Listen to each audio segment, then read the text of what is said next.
Hi, it's been forever, a year to be exact, and a lot happened during this year, but apparently I still haven't figured out where to put my phone when film or how to angle it. She wants to say hi. So I was planning on making a video where I talk about my plans for the next year, goals, aspirations, maybe make a mood board. In order for my life to not feel like I'm making no progress, I'm going to have to recap the past year and acknowledge my accomplishments and give value to what I've been through. This way, when I make new plans, but I'm not just gonna stand here and talk, I'm going to make pasta. 7 types of pasta to be exact, and each type of pasta is going to relate to one of the things that happened this year.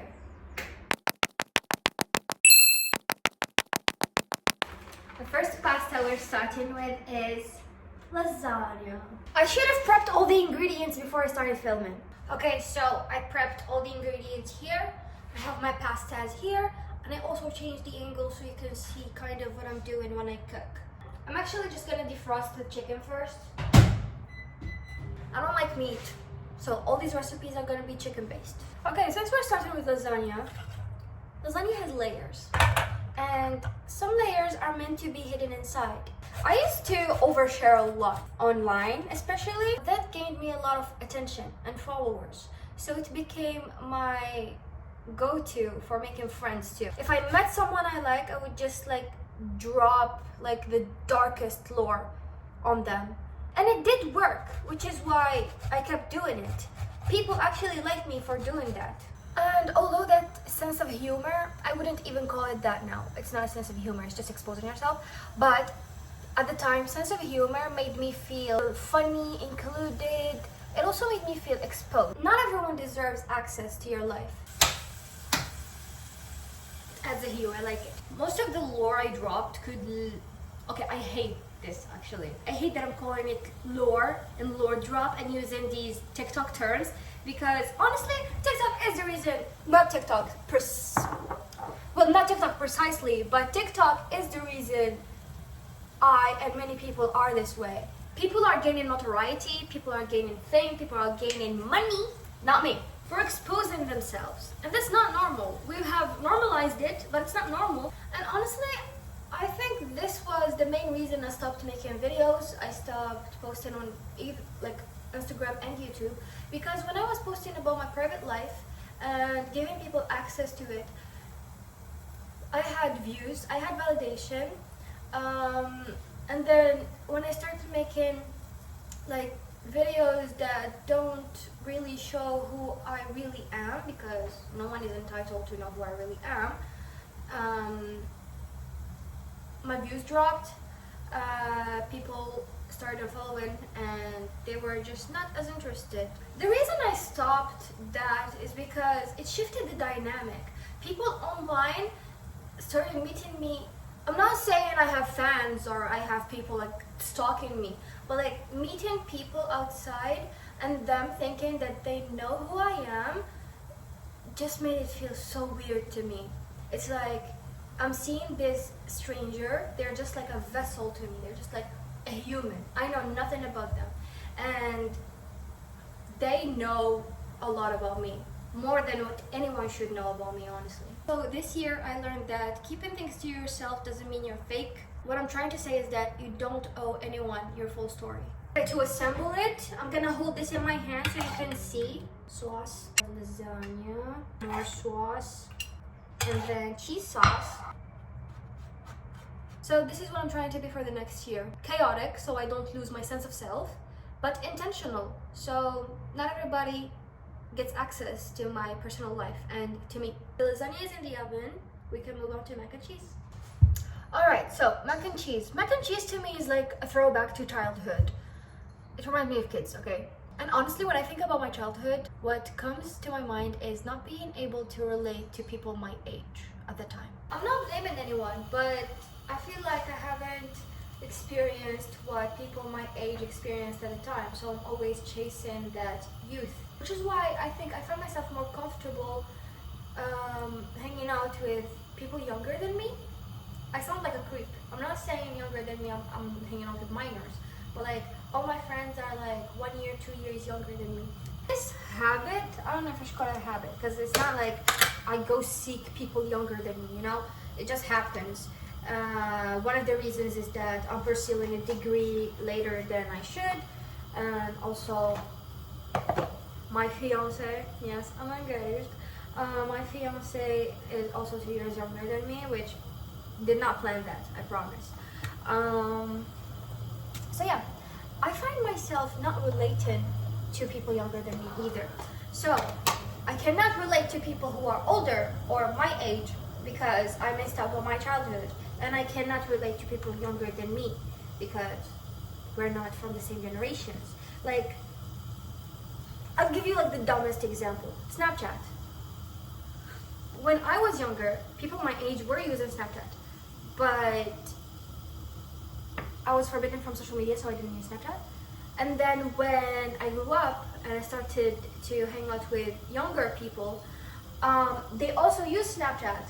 And I have no idea how to use that, like genuinely. Also, like, my sense of humor, my cultural awareness is more into like the millennial side of people. That's because that was the only thing I was exposed to as a child. Like old-timey YouTube, and like that's it. I didn't have friends my age to talk about whatever was happening then. So I was like taking whatever I know from millennial YouTubers. So now that's the kind of personality I have, if that makes sense. I think that makes sense, yeah. And I'm not complaining as I complain for however many minutes this video is. It's really hard because I feel like I'm always either missing out or trying to catch up to people who are either like ahead or people who have experienced something that I feel FOMO towards. A good example of that is trying to like have this sense of humor that this Gen Z has. Well, I am Gen Z, but I don't understand their humor. Like genuinely, I really want to relate. I really want to like be laughing with the crowds, but I don't find you funny. No offense, or maybe you should be offended. But then again, I don't find millennial humor funny. So what am I supposed to laugh at? The mac and cheese is mac and cheese, and I don't know if you can see. Can you hear this? That's what good pussy sounds like. I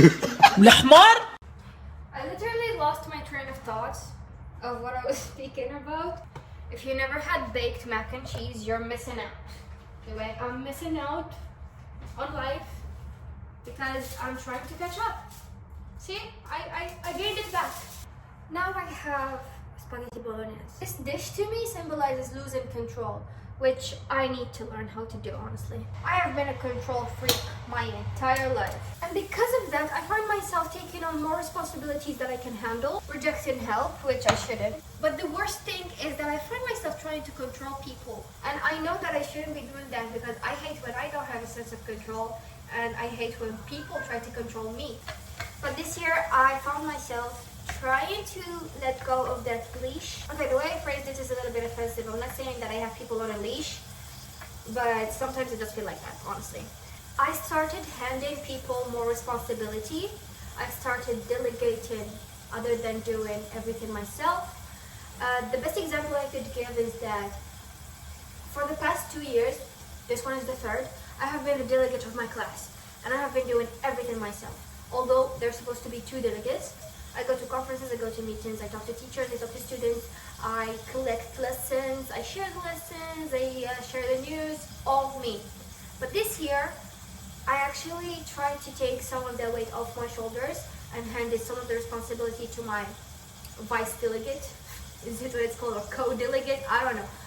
And you would think I'd say that took like a weight off my shoulder and that made me feel better, or that gave me more time to study, or that, I don't know, like, you would expect for the outcome to be positive, but I'm just getting started and it's really hard for me to do this, and I hate it.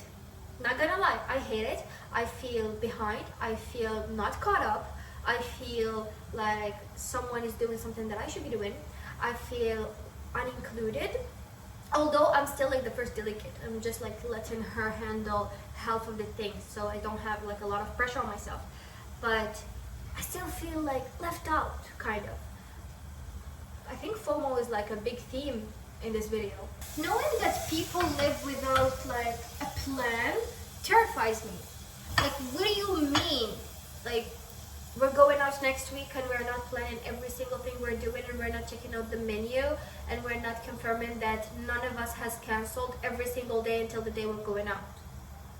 I will have a panic attack, which I'm trying to fix. But it's hard because being in control is what has gotten me here. It's what has gotten me what I wanted. So for this next year, I'm going to choose to have control over what I have control over, and over things that only include me. I will not try to control people. I will not try to loop people into my plans.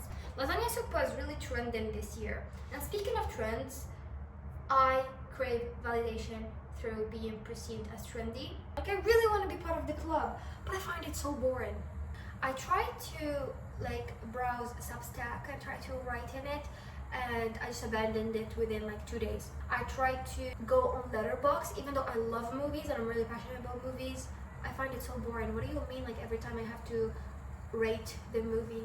And also, like, I started like rating the movies, but then I read other people's ratings and they are so like in depth, and I'm just here like, ooh, cool movie, I like the plot twist, you know? So I just didn't feel like I was cool enough for Letterboxd. I tried to read. That's also one other thing that I did because it was trending. And don't judge me, but the first book I read was a Colleen Hoover book. I know now. See, that's another thing. Do I actually hate the Colleen Hoover book, or am I just jumping on the hate wagon because everybody hates Colleen Hoover? I'm gonna say it, okay?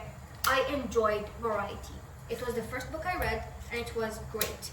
And it got me into reading, and it made me figure out what kind of books I like to read, and I like it, and I still like it, and I would read it again. But yeah, going back to the sense of belonging and wanting to belong, it's okay to want to be trendy, it's okay to want to be cool, it's okay to want to be perceived, but it stops being okay when you become a fully performative person, which what I started to feel like, honestly. I still haven't figured out who I truly am, so I can be that person. And maybe being who you are is not even a real thing. Maybe we're just an accumulation of the people we meet and the people we like and the things we like. Yeah, I like that. Whoa, see? See? I can be smart. Egg. Okay, how do I make this sound smart? I'm gonna make fettuccine from scratch to show you that it's terrifying to start from scratch. And when you look at something so complex like pasta, something that you can make a lot of things with, like you saw today, it sounds like you can never go back to point zero, okay? But it's so easy to start from scratch and to get to where you are and to catch up. You just need flour and an egg. I mentioned earlier how one of the reasons I have younger friends is that I am pursuing my degree later than usual. And that's a perfect example to starting from scratch. Oh my god, the egg is leaking.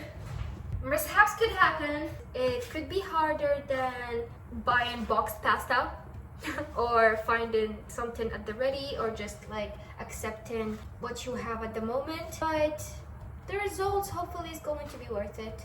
While 17 and 18-year-olds were taking their baccalaureates, I was a 22-year-old retaking my baccalaureate to pursue something I want to pursue, which is teaching. Now I'm doing it, so it's okay. It's not too late. I'm about to finish my bachelor's degree. Look at me. And although I literally have a teacher who's 1 year younger than me because she's doing her doctorate, I'm not jealous. I don't feel... Cut the cameras. Dead ass. There's a lot of people that I could blame, but playing the blame game is not gonna get me anywhere. I need to get up my ass and go pursue that degree I've always wanted, and go find a job and catch up, and that's it. A flower out of my hands. Starting from scratch doesn't mean you're going to be late. The pasta, the mac and cheese, and the lasagna, it was boxed, it was ready, still baking. The fettuccine is ready, and it's gonna bake for way less time. It's gonna cook, not bake. It's gonna cook for way less time, boil. words, Dunya. It's gonna boil for way less time. Even though I started it late, I started it from scratch, but it's gonna be ready first. Next pasta is, however this is pronounced, I have leftover dough from our dough from scratch, which makes me think how starting from scratch could give you new opportunities. I have never tried this pasta before, so this is my opportunity to try something new, which is exactly what starting from scratch did for me when it comes to school stuff. So yeah, if I hadn't started from scratch, redoing my baccalaureate, I wouldn't have met the girl who had introduced me to Celta, and I wouldn't have done my Celta, which is an amazing asset to have, honestly, and I wouldn't have met the most adorable and amazing girls I have ever met there. Just 2 of them. I didn't like the rest. That's tea for another time, which is next week probably.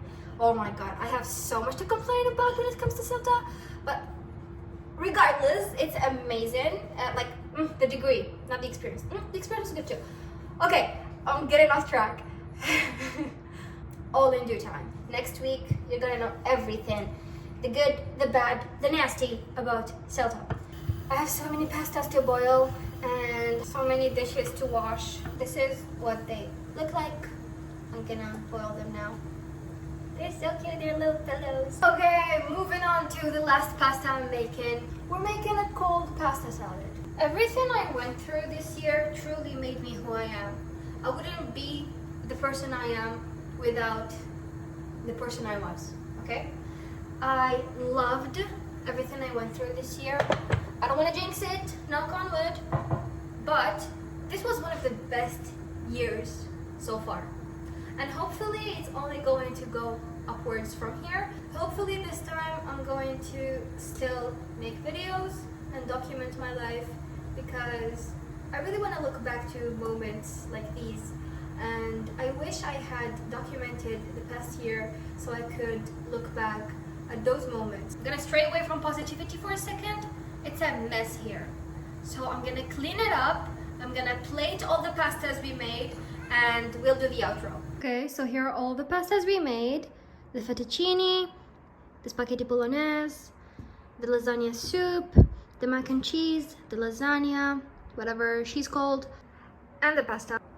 I started eating, I'm so hungry, and I haven't closed off the video yet, so I thought I'll give you a taste test of each one. So this is the bolognese, 8 out of 10, easy. The fettuccine, I know it's only the second one I'm tasting, but it's my favorite already. Okay, next is the mac and cheese. The mac and cheese dried up. I think I burned it. Whoops. Okay, 5 out of 10. Next is the lasagna. I burnt the lasagna too. Since it's burnt, then I would say 7. The lasagna soup, way better than normal lasagna. Now the pillows that I never had before. I didn't give it a 10 because it's not cooked all the way. And finally, a fresh pasta salad. 10.